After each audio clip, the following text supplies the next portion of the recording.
tiba-tiba banyak orang dengan kulitnya yang aneh gitu ya, itu mengerubungi restorannya ini. Ada sesuatu yang kayak memanjat, dan yang memanjat adalah kapal. Karena aku adalah seorang Mero, alias mermaid, alias putri duyung. この番組はご覧のスポンサーの提供でお送りします。 Oke, saya Minasan, sedang Minasan Speak. Ini hari Sabtu, pada saatnya kita lanjutkan dongengin Berserknya. Kita lanjutkan ke part kedua, Arc Fantasia ini, dimana God semuanya lagi singgah dulu. Kita sebut di pulaunya namanya Pulau Dewa Laut. Karena kapalnya rusak kemarin kan, kapal Roderick harus dibenerin dulu. Mereka singgah di sana. Mereka menemukan kejanggalan di sana dan kita cari tahu lebih lanjut sekarang. Mari langsung kita mulai aja. Silakan di like, share, subscribe untuk pembahasan kali ini. Jangan lupa di follow Instagram Sound Speak. Mari kita mulai ceritanya.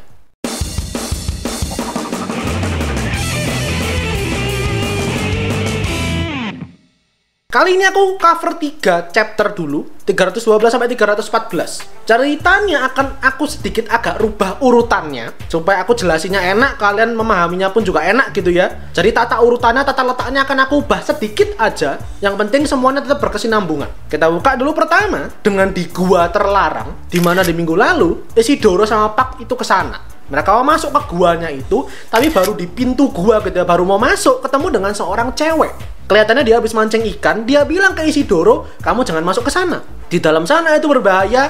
Ini adalah gua tempat tinggal Dewa Laut. Dijelaskanlah di part kali ini, di mana si Dewa Laut ini jahat katanya, suka memakan orang. Sudah ada banyak korban di sini. Jadi mending kamu jangan masuk ke dalam, nanti malah kamu mati. Isidoro yang mendengar hal itu, pertama takut, tapi kemudian dia justru penasaran. Maka dengan jiwa adventurousnya, dia pengen cari tahu tuh, dia pengen masuk lebih dalam. Begitu dia mau masuk, tapi kakinya langsung kepleset. Dia jatuh, kepalanya kena batu berdarah, dia nyemplung ke dalam air. Dia naik akhirnya dengan luka-lukanya itu, dan belati salamandernya dia, yang ada di kantongnya dia itu ya, itu jatuh. Tapi dia nggak sadar. Kemudian sama si Isma, karena ini bocah depannya dia ini luka-luka semua, dia bilang, ya udah deh, kamu mending ke rumah aku aja. Aku obatin, sama kamu keringin badan juga daripada flu nantinya. Maka ya udah, akhirnya Isidoro ikutlah dengan si cewek misterius ini ke rumahnya dia. Sementara itu kita pindah kembali ke God semuanya, dimana di part sebelumnya kalau kalian ingat, Keska itu tertarik dengan kayak sebuah patung wujudnya gurita. Di situ Sirke langsung tahu kalau ini patung pemujaan dewa di masa lalu. Jadi karena agama tuh sekarang mulai berkembang, mulai banyak yang menganut agama holisi, kepercayaan-kepercayaan akan dewa kayak gini udah mulai ditinggalkan.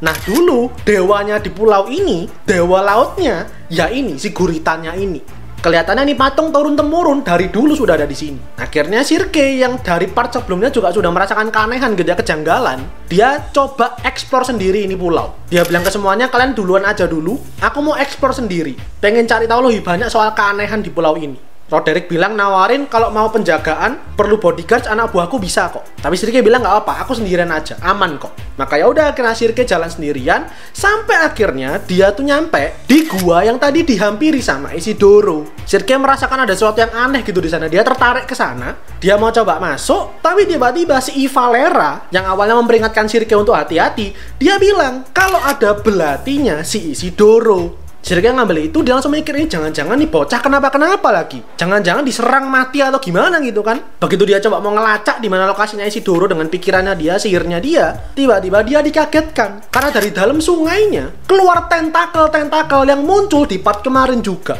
Tentakel-tentakel dari kapalnya Bonebeard itu tiba-tiba keluar. Tapi kali ini ukurannya lebih kecil. Ini Sirke mikirnya jangan-jangan Isidoro diserang apa dimakan ini tentakel gitu kali kan. Begitu dia mau ngetres Isidoro lebih jauh, tentakelnya menyerang si Sirke. Sirke ditarik ke dalam sungai, tapi kita pindah dulu sekarang ke Isidoro. Isidoro sudah sampai ke rumah si ceweknya ini. Rumahnya kecil gitu ya. Di situ Isidoro menghangatkan diri, ngeringin diri dia. Begitupun juga si ceweknya ini. Terus tadi karena di jidatnya Isidoro berdarah, luka gitu kan, diobatin lah pakai obat buatannya si cewek ini. Diolesin obatnya dan akhirnya mereka kenalan. Isidoro memperkenalkan diri, pun hanya si cewek ini. Dia bilang kalau nama dia adalah Isma. Dia warga lokal di pulau ini. Si Isma yang tahu kalau si Isidoro ini berlayar, datang ke pulau ini tuh cuma singgah doang sebentar, dan besok bakal pergi, bakal cabut. Dia tanya ke Isidoro, kamu bisa nggak ceritain pengalaman kamu, petualangan kamu? Karena aku selama ini tinggal di dalam pulau ini doang, nggak pernah keluar. Aku penasaran dunia luar tuh seperti apa dan petualangan kamu tuh seseru apa. Jadi nanti malam kamu makan di sini aja sambil ceritain sama aku semua petualangan kamu.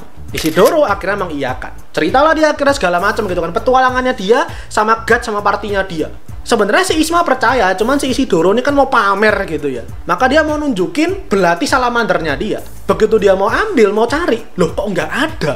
Belati salamanderku kemana? Si Isidoro bingung, panik nyariin belatinya dia. Tiba-tiba dari jendela, si Sirke nongol, basah kuyup, ada kerang rumput laut segala macam di mukanya dia, sambil nodongin belatinya si Isidoro. Si Sirke kesel banget karena itu prasasti penting, itu senjata langka, tapi bisa-bisanya dijatuhin gitu aja. Dan gara-gara itu sekarang dia basah kuyup, dia diserang habis-habisan. Nah si Isma yang melihat ini, dia semangat lagi. Karena dia tahu ini berarti temennya si Isidoro yang dia ceritain. Si Isidoro tadi bilang ada temennya dia itu penyihir, cewek. Oh jangan-jangan ini lagi. Maka ya udah sama Isma, diundang masuklah ke rumahnya dia juga. Nah, waktu si Sirke mendengarkan obrolan si Isma, tiba-tiba dengan sihirnya dia melihat kalau si Isma itu kayak makhluk dari laut. Si Isma ini bukan manusia biasa. Tapi akhirnya ya sudah, Sirke pun masuk ke dalam rumahnya si Isma ini, dijamu gitu kan sama si Isma. Mereka saling memperkenalkan diri. Si Isma tahu kalau tadi sudah ada cerita yang luar biasa dari Isidoro, maka sekarang dia pengen denger cerita petualangannya Sirke. Dengan makanan seadanya, minuman seadanya gitu kan, dijamu sama dia. Dia pengen dengerin semua cerita-cerita kisah-kisah hebat ini. Tapi sebelum itu sama Sirke dibalik pertanyaannya. Isma, kamu bisa ceritain dulu nggak? Kamu sama pulau ini itu apa dan siapa sebenarnya? Si Isma dengan senang hati menjawab, meskipun dia bilang, yakin tak? Kalau cerita aku ngebosenin loh soalnya. Aku cuma cewek biasa, nelayan biasa doang, nyari ikan sehari-hari. Ini pulau pun juga pulau terpencil, jarang dilewatin rute-rute kapal. Yang kemari itu ya kayak kalian biasanya, karena kapalnya rusak doang. Pemukiman di sini juga warganya nggak begitu banyak, masih tradisional banget, semuanya nelayan juga, dan orang-orangnya tuh emang tertutup semuanya. Bahkan mereka juga menjauhi aku. Jadi si Isma ini kan rumahnya jauh dari pemukiman sendiri gitu ya. Alasannya adalah karena Isma memang dibuang, dikucilkan, diasingkan sama orang-orang. Sirke Isidoro bertanya-tanya gitu kan, kenapa kok kamu dibuang? Emang kamu salah apa? Isma menjawab, karena aku adalah seorang Mero, alias mermaid, alias putri duyung.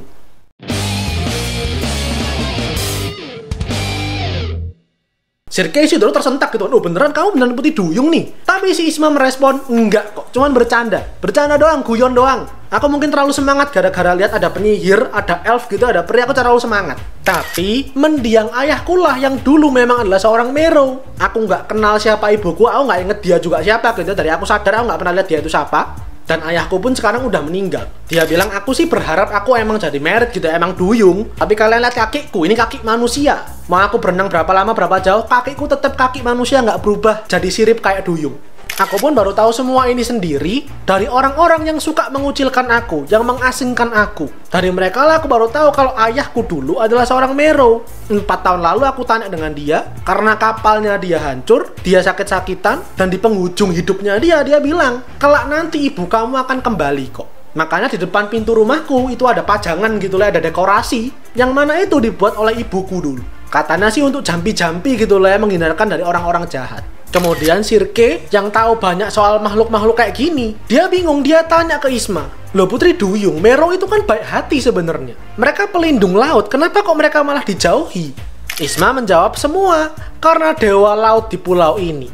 Dimana si dewa ini dulu itu sangat ganas, sangat mematikan, menyerang kapal-kapal, memakan manusia, sampai akhirnya suatu hari ras putri duyung itu mencoba untuk menantang dia. Berperanglah akhirnya, dan para duyung berhasil menyegel si dewa laut di pulau ini. Semua aman untuk sementara sampai suatu ketika si dewa laut ini kembali mengamuk. Dan akhirnya justru pelaut nelayan di pulau inilah yang diserang. Makanya akhirnya orang-orang di sini mereka melontarkan kemarahan dan kekesalan mereka kepada para Mero, kepada para duyung. Dulu sih aku nggak percaya itu semua, aku menjalani hidup kayak nelayan biasa aja. Tapi hari ini aku sendiri pun nggak pernah lihat Mero. Tapi sekarang depan mataku ada penyihir, ada peri, berarti bisa jadi putri duyung tuh memang beneran ada. Nah ketika mereka lagi ngobrol-ngobrol seperti ini, tiba-tiba si Sirke itu dapat penglihatan. Di kepalanya dia muncul, Guts dan semuanya itu dalam bahaya, mereka diserang. Karena kita pindah nih ya ke Guts dan semuanya nih. Guts dan semuanya ini karena udah malam, matahari udah terbenam, mereka berhasil menemukan satu penginapan akhirnya. Ada restorannya dulu gitu kan di sana, mereka makanlah di sana. Tapi ini dalam penginapannya, restorannya, interiornya aja menakutkan, nggak meyakinkan lah. Si Guts yang ngerasa emang kelihatannya aneh nih tempat gitu ya. Dia ngelirik ke arah belakangnya dia. Ada 2 orang pelanggan, tapi kok kulitnya tuh kayak kulitnya si Bonbeard di part kemarin. Kulitnya tuh aneh gitu.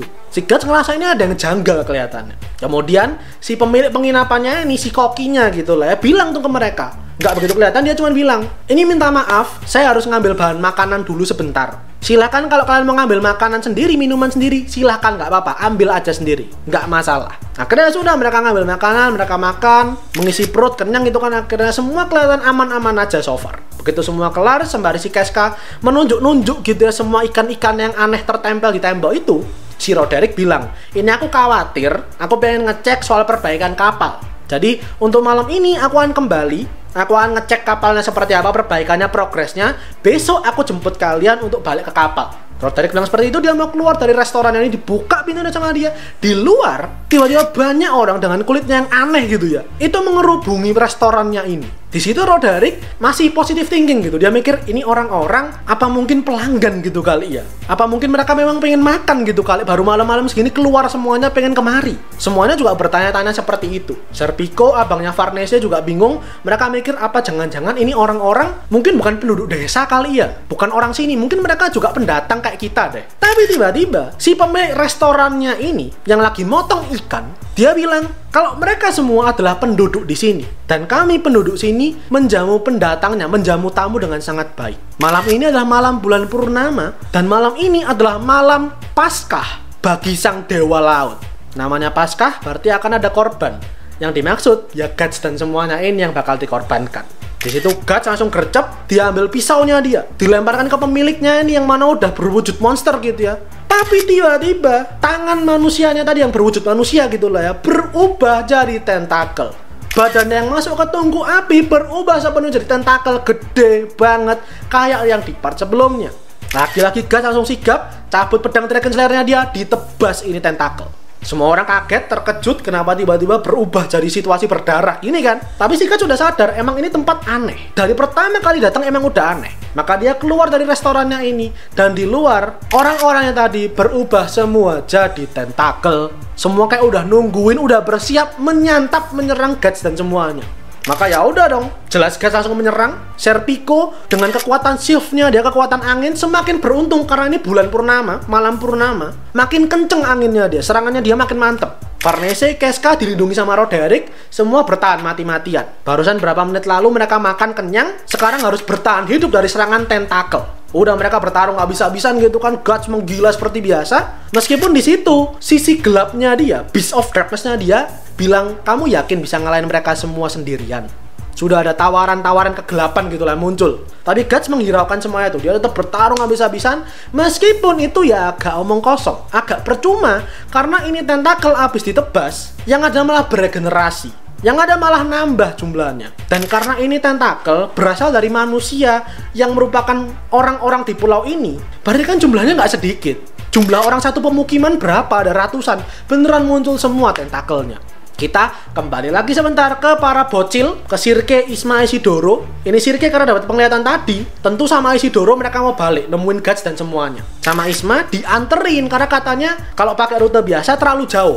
Aku tahu jalan pintasnya cuman agak berbahaya, jadi aku temenin kalian. Mereka ngelewatin tebing-tebing curam gitulah ya. Sembari di situ Sirke lagi-lagi mendapat penglihatan tentakelnya tadi cuma sedikit, sekarang tambah banyak. Di situ Sirke bilang kita harus bergegas nih. Nah begitu bilang seperti itu, si Isma tiba-tiba penglihatannya teralihkan karena dari kejauhan, dari tebing jauh di sana ada sesuatu yang kayak merangkak naik, ada sesuatu yang kayak memanjat, dan yang memanjat adalah kapal. Kalau kapal masuk ke dalam laut, oke lah gitu, di One Piece ada gitulah ya, pakai pelapis gitu kan. Lah ini kapal manjat tebing. Kita sekali lagi pindah ke Guts dan semuanya lagi bertarung habis-habisan. Guts gak cuma pakai pedangnya dia, pakai tangan meriamnya juga. Dia bertempur sekuat tenaga meskipun dia tahu ini ya agak percuma. Nah di situ si abangnya Farnese itu bilang, Tuan Kuroi Kenshi, kenapa nggak kamu pakai kekuatan kamu yang sebelumnya? Waktu di Fritanis, kamu menggila dengan armor hitam kamu. Itu kan nambah kekuatan kamu tuh, power up. Kenapa nggak pakai itu aja? Kamu pasti menang loh. Dia bilang kayak gitu, tentu tanpa mengerti efek samping dari penggunaan berlebih